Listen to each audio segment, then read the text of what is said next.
Հարգելի գործընկերներ, սիրելի հայրենակիցներ, ուրեմն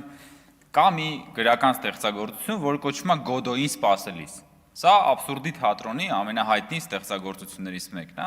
որ երկու հոգի սպասում են ինչ-որ մի Գոդոյի եւ ինչ-որ խոսում են, զրուցում են, դատողություններ են անում եւ այդ Գոդոն երբեք էլ չի գալիս։ Եվ այս աբսուրդի թատրոնի ստեղծագործությունը ընդհանրապես ներկայացնում է մարդկային կյանքի աբսուրդը, երբեմն այդ դատարկությունը, անիմաստ ինչ-որ նպատակների հետևից գնալու սպասումները եւ ուրեմն ընդդիմությունը հայտնվել է Գոդոյին սպասելի ստեղծագործության կարգավիճակում, ուղղակի ինքը սպասում է միջանցքին սպասելիս ընդդիմության վերջին 5 տարիներին։ Հիմա պարոն Խաչատրյանն ասում է, ես դեռ չեմ տալիս միջանցք կանոնը, այսինքն չի ասում, որ միջանցք չկա, միջանցք չպետք է լինի, ասում է, ես դեռ չեմ տալիս, բայց սպառնում է, որ կտա,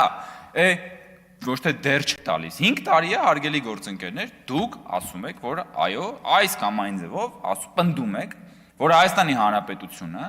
պետք է տա այսպես կոչված միջանցք։ Նոյեմբերի 9-ի համապատասխան կետը մեկնաբանելով այնպես, ինչպես որ մեկնաբանում են Հայաստանից դուրս գտնվող տարբեր ուժեր։ Հիմա բնականաբար պարզ է, որ դուք թրիփով պետքա բավարարված չլինեք, բայց կա նաև հաջորդ մեկ այլ կողմ է։ Այսօրվա մեր ընդդիմության մի մասը սկսում է կամաց արդեն փոխել նարատիվը, ասում է, դե այդ թրիփը այդքան էլ վատ բան չի, թրիփը լավ բան է, բայց այս իշխանությունը չի կարա այդ թրիփը իրագործի։ Մեզ պետք են ուժեղ բանակցողներ, որ գնան թրիփը իրագործեն։ Բայց այդտեղ էլի գալիս է մի հատ աբսուրդ, որ եթե թրիփը լավ բան է, բա այս իշխանությունն է բանակցել, որ ստացել է թրիփը։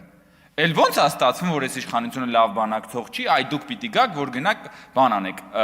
վերցնեք եւ թրիփը դարձնեք ավելի լավ ծրագիր։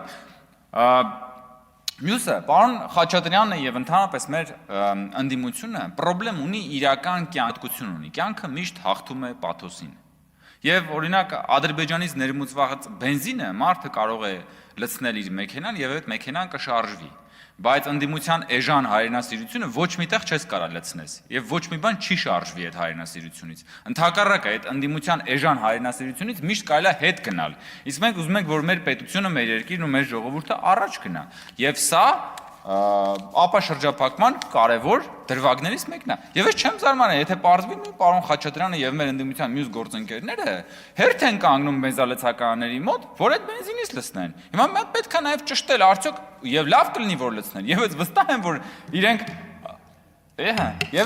եմ, որ իրենք առաջինն են լինելու եւ առաջիններն են, որ օգտվում են ապաշրջափակման պտուղներից, բայց գալիս եւ այստեղ էժան հայրենասիրության ելույթներ են ունենում ապաշրջափակման դեմ։